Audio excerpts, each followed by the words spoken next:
kale balleega dado hadiyadayne balleega dado xulka dumarkii balleega dado dictori dhaya balleega dado dawan kulladay balleega dado deedeega dado.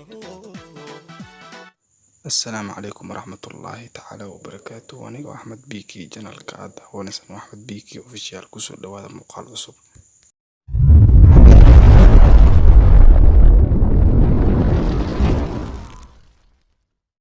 مقال كانوا ما أنتوا حنقضونا هيست قول السيمبا جنة الدنيا تاس أو ريكورد سمعسي إن مدة أسبوع قديه إنكو قارتي 1 مليون فيوز تاس أو أدكتها إن إيجاران هيسها كله دي ay gaaraan ay waqti dheer ku qaato bilooyin ama sanado.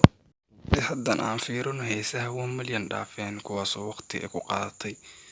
Heestan Jannah Dunya waxay ku qaadatay 1 week inay gaarto 1 milyan. Hees sidoo kale heestan Nafisay Dumash 10 bilood ay ku qaadatay inay 1 milyan kor u dhaafto. Waxaa kaloo ka mid ah heesta Asal Lalad waxay ku qaadatay 2 sano inay 1 milyan kor u dhaafto. marka sidaas awgeed sida in muuqataba heestan ayaa 1 week ku gaartay intaas oo bilooyin ama sanado ay ku gaarayeen heesaha kale. waxaan halkaas ku soo gabagabeynayaa muuqaalkii aan ugu talagalay in aan u hadlo heestaas oo mudneed in laga hadlo. fadlan subscribe, like, share, comment. Assalaamu calaykum waraxmatullaahi wabarakaatuh.